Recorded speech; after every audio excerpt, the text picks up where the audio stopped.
사건 정의로 나오셨습니다.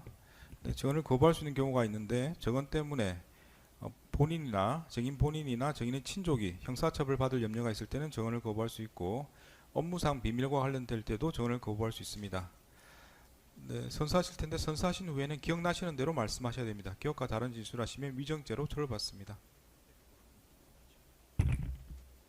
양심에 따라 숨김과 보탬이 없이 사실 그대로 말하고 만일 거짓말이 있으면 위증의 벌을 받기로 맹세합니다. 증인 김승호. 네, 자리에 앉으시죠.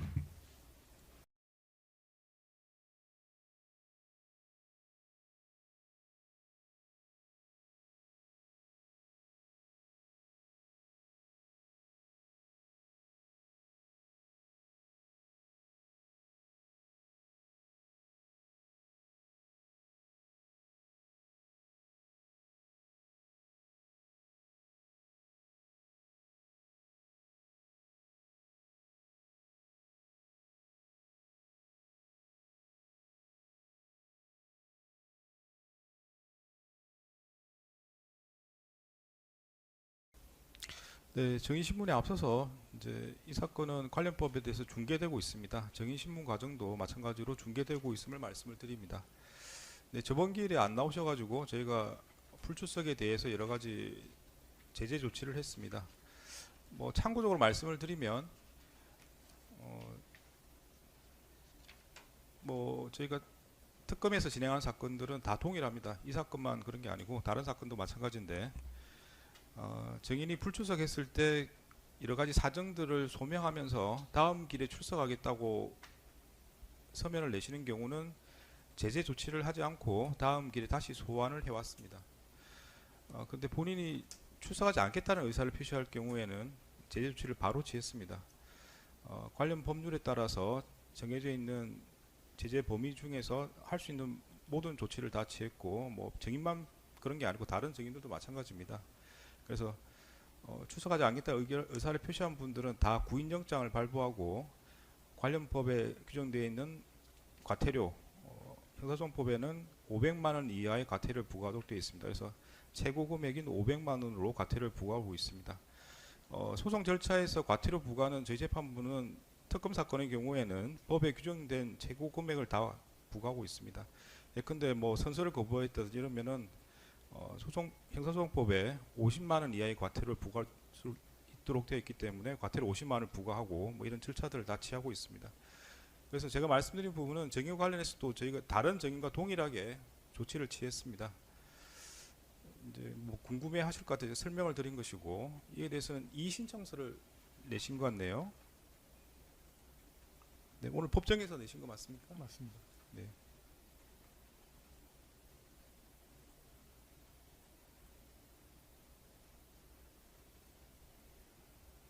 네, 내용은 뭐 일단 정의는 내란과는 무관하고 특검에서도 조사받은 바가 없다 되어 있고요. 종합특검에서 디올백 수사 무마 혐의에 대해서 수사를 받고 있기 때문에 정언 거부권을 행사할 수밖에 없다고 되어 있고요.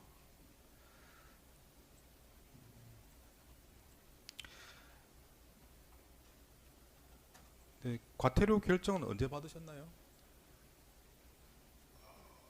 지난주 수요일쯤 받았던 것 같습니다. 직장으로 받으신 겁니까? 예. 네. 조세 기재하겠습니다. 저번 주 수요일 직장에서 과태료 결정문을 받았다. 네. 네, 그 부분 뭐 제가 다시 또 확인은 하겠습니다. 이 신청서를 내셨는데 이 부분은 오늘 정의신문 과정을 저희가 지켜보고 그 후에 재판부에서 협의해서 어떻게 할지 결정하도록 하겠습니다.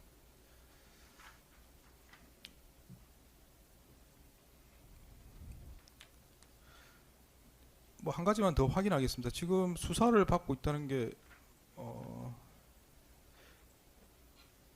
디올백 수사 무마 혐의와 관련 수사를 받고 계신 건가요? 그렇습니다. 다른 내용은 없습니까? 다른 내용은 없는 것으로 알고 있습니다. 잘 아시겠지만 정언 거부권은 형사처벌 받을 염려가 있는 부분에 한해서 정언 거부를 할 수 있는 거기 때문에 이 사건이 디올백하고는 관계 없는 부분들이 대부분일 겁니다. 그래서 뭐 일단 질문 제가 들어봐야 알겠습니다만은 뭐 그래서 형사처벌과 관련된 부분은 당연히 법과 헌법에 따라서 뭐 정언 거부를 허용할 수 있는데 관련이 없는 부분은 정언을 하셔야 됩니다. 미리 말씀을 드립니다. 일단 이야기를 한번 들어보겠습니다. 질문을 들어보고 뭐 증인의 의사를 들어보고 정언 거부가 가능한지 판단하도록 하겠습니다. 네, 네 질문하시죠. 예, 장우성 특검보가 증인신문 진행하겠습니다. 저기 우리 김승호 부장님은 증인으로 제가 호칭하겠습니다. 네. 예, 증인의 주의 및 담당 업무에 대해서는 1-2만 질문하겠습니다. 증인은 언제부터 언제까지 중앙지검 형사 1부장으로 재직하셨죠? 제가 2000 네, 마이크를 좀 대고 말씀하시죠. 2023년 9월부터 2025년 8월까지인 것 같습니다. 예, 알겠습니다. 그 아까 저희 재판장님께서도 말씀하셨지만 저희 이제 그 범죄 사실이 그 지금 피고인께서 임세진 과장한테 사건에 대해서 알아봐라고 시켰다. 그걸 그래서 임세진 과장 알아봤다. 요거에 한정되어 있기 때문에 사실 뭐 7월 20일 날 뭐 조사를 했다 뭐 이런 부분은 범죄 사실에 안 들어가 있습니다. 그런 거 좀 감안하시고 대답해 주시면 되겠습니다. 다음 김건희 전단팀 수사 관련해서 질문 드리겠습니다.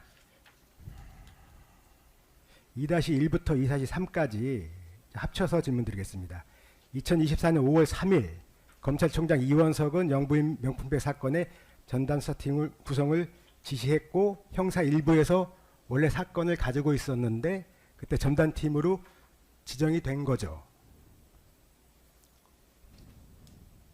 그러니까 전담팀이 지정이 된 게 아니라 형사 1부 사건이었습니다. 예, 형사 1부 사건이었죠. 그래서 전담팀 그때 당시 담당 검사가 장재정 검사였나요? 맞습니다. 그럼 이제 전담팀 지정이 되고 난 다음에 2-3입니다. 특수부 검사, 공정거래부 검사, 범죄수익 환수부 검사 등 총 5명의 수사팀이 구성된 건가요? 저 포함 5명이었던 것 같습니다. 그 이원석 총장 지시 다음에 그렇게 지정이 됐다는 거죠? 아마 그러지 않. 그러니까 저도 구체적인 뭐 총장님 지시나 이런 건 잘 모르겠습니다. 예, 알겠습니다. 2-4입니다. 증인은 2024년 5월 3일 수사팀이 구성되었다는 언론 보도가 발표되기 전에 이원석 총장이나 송경호 중앙지검장한테 그렇게 지시하겠다라고 미리 얘기 들으신 적 있나요?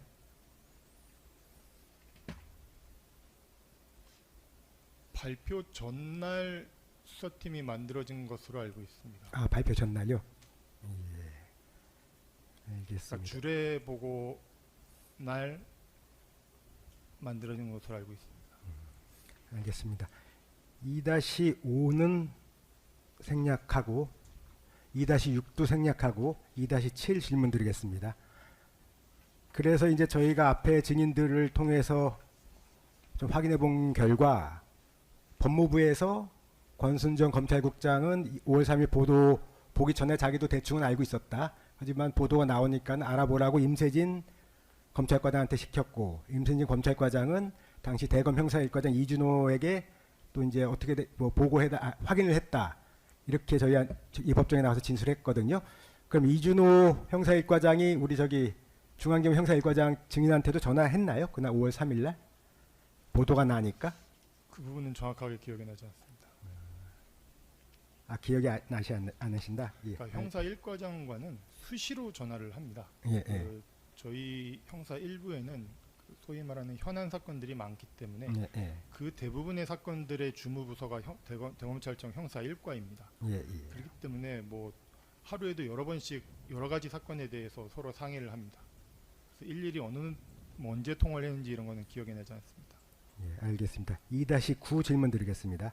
2024년 5월 3일 수사팀 구성에 대한 언론 보도 직후에 2024년 5월 4일부터 고발인 조사가 예정되었다는 보도가 나오기 시작해요.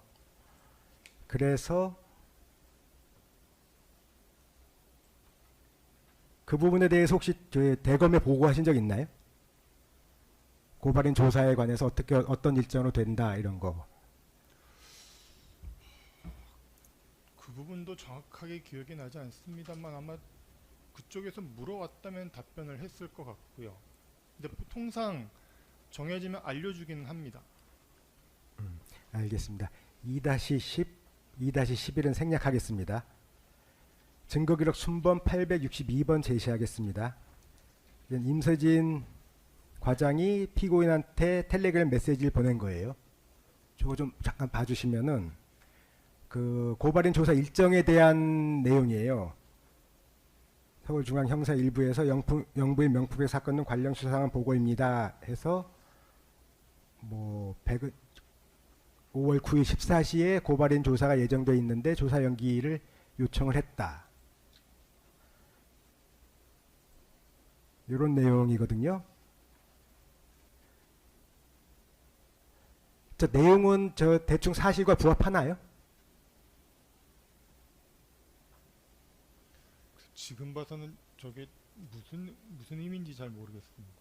제가 한번 읽어드리겠습니다. 그러면 이제 5월 9일 14시 고발 사건 전부에 대한 고발인 조사 예정이었으나 백은종, 정대택은 추가 고발 이유로 조사 연기 요청을 했다.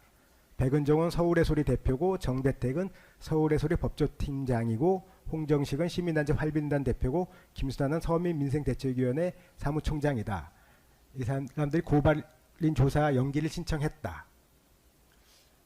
그때 저 백은종 서울의 소리 대표는 연기 신청했던 것으로 기억을 합니다. 예, 알겠습니다. 2-14 질문 드리겠습니다. 요 내용을 그러면은 대검 형사 1과장한테 보고를 했나요? 그러니까 그게 정확하게 잘 기억이 나진 않습니다. 근데 예. 아까 말씀드린 것처럼 통상 저런 일정이 잡히면 알려는 줍니다. 그 날짜도 기억나지 않으시나요? 날짜 언제 보고했는지 저 내용을. 그런 거는 지금 2년이 지난 예. 시기 때문에 전혀 어쨌든 저 아까 제시했던 증거자료 내용은 5월 5일 저녁 9시경이거든요. 그러니까 그 전에 하셨는지 기억이 나시는지 여쭤보는 거예요. 5월 5일 예, 어린이 공휴일 예, 예.